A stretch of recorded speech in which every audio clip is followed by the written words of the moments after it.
It's 11:59. Very important meeting at 1. 1 hour to prepare, cook, and eat. What should I make?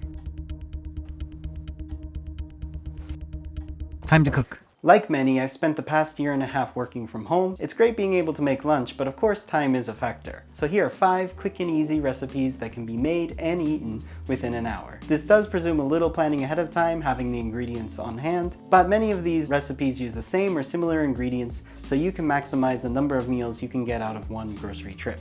Okay, let's get started. First up, Yakiudon.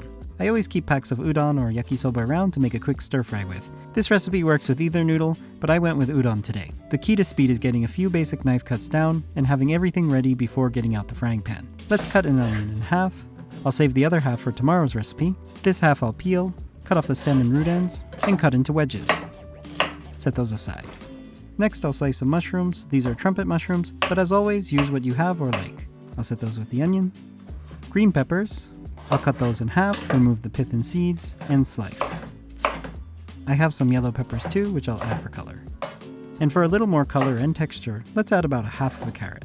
I'll show you what to do with the other half in the third recipe later on. Give it a peel. To make sure they cook evenly with the other vegetables, we want to cut them thinly. To do that, we'll make thin slices, stack them up, and cut into strips. I promise they will be as soft as the other vegetables in the same amount of time. One last veggie, cabbage. Whoa. I'm just going to cut off a wedge right through the plastic. Remember, we're on the clock. We don't have time to be delicate. Slice in half and into wedges. Set those aside with the other vegetables, and that is looking really pretty. So all this vegetable prep took about 10 minutes. The other 2 items are a pack of udon and some pork, but use the protein of your choice or none at all if you want to make a veggie udon. Let's get out a large frying pan, heat it with a little vegetable oil, swirl it around. Once it shimmers, add in the protein first. This would be the same regardless of the meat or vegetarian option. If I was doing this with tofu, I would stir fry it here and remove it once.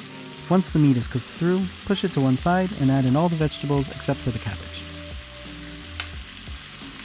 A rule of thumb for stir fries: harder vegetables early and softer vegetables later. Toss or mix everything together. After 3 or 4 minutes or until the vegetables soften, add in the cabbage on top, but don't mix it in yet. Cover for 2 minutes. And with just a quick steam, they've gotten nice and malleable, but still have a good texture. Toss together with the other vegetables, add in the udon noodles, add in a seasoning of sake, soy sauce, oyster sauce, and a tablespoon of water to help balance it out. Give it a mix or toss. Right now the sauce may look like it's too wet and it's not sticking to the noodles, but don't worry, just give it a couple of minutes for the udon to absorb some of it and become coated like this. Serve on a plate with noodles below and veggies and meat on top. Sprinkle with a few sesame seeds, Aonori and katsuobushi, and there we have our Yakiudon. It took about 10 minutes to prepare the vegetables and another 15 minutes for cooking. So in total, 25 minutes to prepare the dish with 35 minutes to enjoy. Next up is Buta Kimchi. I've been making this dish as a quick lunch for years because it's so easy to put together and versatile. First, let's marinate the meat. The marinade is actually identical to the one we used in Shogayaki, which I posted recently. Grate some ginger, grate some garlic. Marinate with 1 part each soy sauce and sake, and half of that of mirin, a little sesame oil, and some fresh black pepper. Give that a mix until thoroughly coated. While that marinates, let's get the vegetables ready. Let's prepare the vegetables starting with half of the onion left over from yesterday. Like in that recipe, we will cut off the ends and cut it into wedges, and set aside. I will use some enoki mushrooms, which have a fun look and texture, but again, use whatever mushrooms you have, or not, it's up to you. Enoki is super easy to prepare. Just cut off the root ends and break apart, leaving some bunches intact. Next we'll cut some nira, which are garlic chives. Cut into strips about 4 centimeters long. We'll also use about a handful of bean sprouts. No more than that, we don't want them taking over the dish. And kimchi, which is already in small enough pieces. We have everything ready. It was only about 5 minutes for vegetable prep. Let's get out a frying pan and cook. Stir fry the meat, marinade and all. Break apart and make sure it's getting some nice color. It should smell super fragrant. Once the meat's cooked through, move it to one side. Add in the kimchi. Let that saute briefly and mix it together. Once everything is coated and fiery red, add in the onions and mushrooms. Once the onions and mushrooms start to soften, add in the bean sprouts and a little seasoning of sake and soy sauce. a tablespoon of oyster sauce, mix everything together, cover for a minute or so to help the bean sprouts along. Give it a couple of tosses and let some of the liquid evaporate. Once it's nearly there, add in the nira, which we'll just let wilt. And once it wilts, it's basically ready. Serve, and sprinkle over a few sesame seeds. The cooking time took about 12 minutes in total, so from prep to plate that's about 20 minutes. That's why I really like this as a work-from-home lunch, because it can be made so quickly and it welcomes any vegetable you have in your fridge. So you could add peppers or carrots left over from the last recipe too. As a bonus, you could turn this into shogayaki instead. The meat marinade is the same, we would just skip the kimchi and add only onions and mushrooms. And there you go, you can make shogayaki in a similar amount of time. The link's in the description for the full recipe. Okay, so maybe a stir fry is too hands-on. So here's a one-pot rice dish. Takikomi gohan, Japanese mixed rice. For a rice dish, you will of course need rice. You don't need this much. I'm just gonna measure out about 2 Japanese cups of it, nigo, but a US cup is larger than a Japanese cup. I'll put the measurement here. Okay, maybe I shouldn't pour and stand. I'll put it on the counter and measure it like a normal person. With the rice measured, let's prepare the ingredients that we'll cook with it. Some mushrooms. Hey, look at that, there's the other half of the enoki from yesterday. I'll break those apart, and instead of keeping them in bunches, I'll give them a little chop so we have nice small pieces. I'll cut the eringi trumpet mushrooms to a similar size. Measure with enoki if necessary. Although they are a similar size, the stems came out a bit square, but no matter. Hardly noticeable when cooked. Next, let's take the leftover half of the carrot from our first recipe and peel it. Slice it on an angle, stack them up, and cut into matchsticks like this. If you have a mandolin or grater, you could do this quicker, but I promise it won't take long after a little practice. Set those aside. I also have a leftover long green onion stem, which I will cut on the bias. Finally, we have some bamboo shoots, which we don't need to do anything to, but we do need to drain the liquid. Okay, with everything ready, let's get out a little pot, pour in the rice. Let's mix together our seasoning of 4 tablespoons of soy sauce and sake, a teaspoon of dashi, and 2 teaspoons of sesame oil. I usually go 1.2 parts water for every 1 part rice, which still applies here. As I already have 100 milliliters of seasoning, I'll supplement with 200 milliliters of water. Pour that over the rice. Toss in all the other vegetables, and give it a thorough stir. It may seem like it's not enough liquid, but moisture will come out of the vegetables and chicken. If you have too much liquid at this point, you'll be left with soggy rice later. Flatten out the top to make a nice landing spot for the chicken. I'm using bite-sized chicken thighs here. Chicken is sold in small quantities already cut, just like this in Japan. Just make sure to buy ready cut pieces or leave a little time to cut the chicken. Let's season the top with salt and pepper and add a little sesame oil.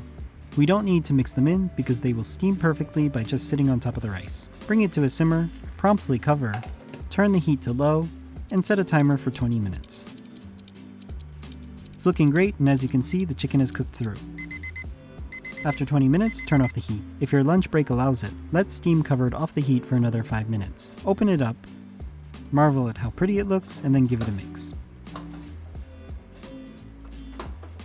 While you're mixing it up, break apart the chicken pieces. It should break apart into smaller pieces quite easily. Once well mixed, serve it in a large bowl. Top with a few sesame seeds and a crack of pepper. And there is one of the easiest lunches you can make. You could even eat it with a spoon while you work. The preparation was 10 minutes, plus another 5 minutes getting everything into the pan, 2 minutes to a simmer, 20 minutes cooking covered, 3 minutes to mix and serve. I would say 40 minutes total for the dish, but it is a pretty hands-off dish, so you can do other things while it's steaming. Okay, maybe you want something even simpler, like a pasta dish. Here's a tomato and basil pasta dish that can be made in 15 minutes. To quicken things up, we will get our water on right away. I use a small pot for single-serving lunches, which is plenty big enough to cook pasta. Let's get out our frying pan before we cut our ingredients because we have no time to waste. We only need to cut some garlic and cherry tomatoes. The garlic we will dice finely, and get into the frying pan right away with a little olive oil. Let's cut the tomatoes, which are just small cherry tomatoes. Unfortunately, only this one here is from my garden. Let's cut the tomatoes in half, quarters, and eighths. did make this dish a lot last year when I harvested hundreds of tomatoes from my little balcony garden. This year with the move, I have not kept up with my garden so well, so I didn't get as many tomatoes. Wait, no more story time. I almost burnt the garlic. The garlic is super fragrant and almost browning, which is fine. We just don't want them burnt. Toss in the tomatoes as soon as they are ready. Add in crushed red pepper, give it a stir, and let the tomatoes blister and break apart. Let's toss in our pasta and make a bigger mess than I meant to. This method is great though because the pasta falls in by itself without touching it, like magic. And thus we get away with using a smaller pot. In the meantime, I'm breaking up the tomatoes and I'll give some basil a rough chop. Now I probably could have waited to add the basil until I added the pasta, but I went ahead and threw in about half here and let it wilt. You may be looking at this and thinking, where's the sauce? And if it looks like this, don't panic. Take a ladleful of the pasta water, add it to the tomatoes, and voila, a tomato sauce. Remove the pasta when it's like 80% there and add it directly into the sauce with one more ladle of pasta water. Give it a mix, agitate it a bit, and let the water help the pasta absorb all that flavor, and you should end up with some beautifully coated pasta like this.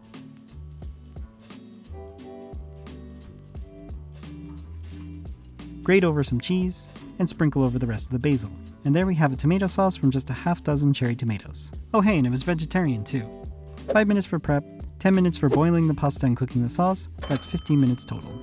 So that's 4 out of 5 dishes that I make on a regular basis for lunch, and the 5th one would be taco rice. But I recently made taco rice in its own video just last week, so instead of cheating, I'll come up with one more that I make on a regular basis, usually for dinner, but it can be made for lunch too, a Thai dish that's called gappao rice in Japan. We have a bunch of leftover basil from yesterday's pasta, so let's turn it into a pork and basil stir-fry. It's a Thai-inspired dish, but it's popular in Japan too. I'll be using some jasmine rice as it's a little more fragrant, but I do use short grain rice too if jasmine's not available. Like with short grain rice, I will wash it until the water runs clear, or as close to clear as possible. Unlike short grain rice, instead of a 1 to 1.2 ratio, I'll go with a 1 to 1 ratio of rice to water, because that's what the package said.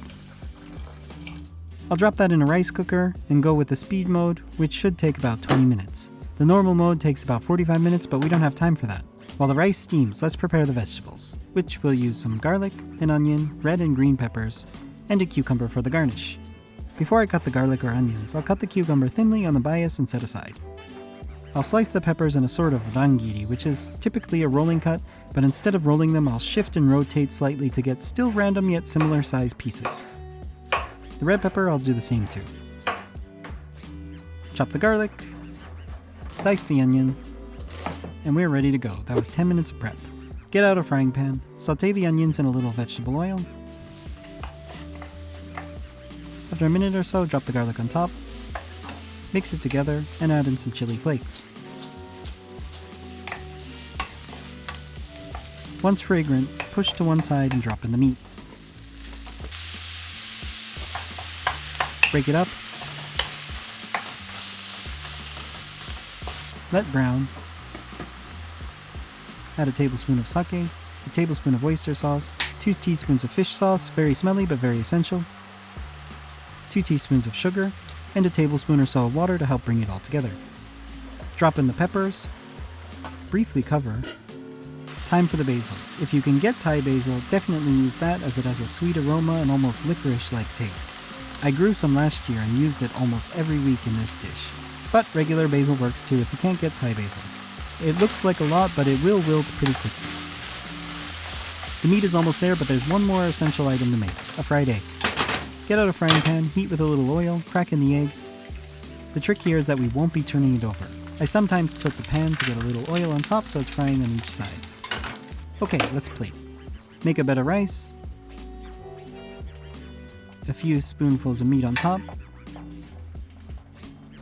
egg on top of that, then the garnish of cucumber slices and fresh basil.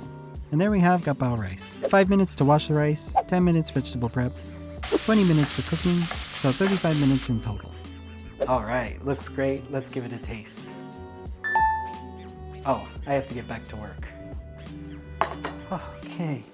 So there we have it, 5 work from home lunches. Let me know in the comments below what's your go-to work from home lunch, or let me know which one of these 5 recipes you'd like to try. If you enjoyed this video, leave a like and subscribe for more recipes just like this. Thank you so much for watching, and I'll see you in the next video. Okay, time to get back to it.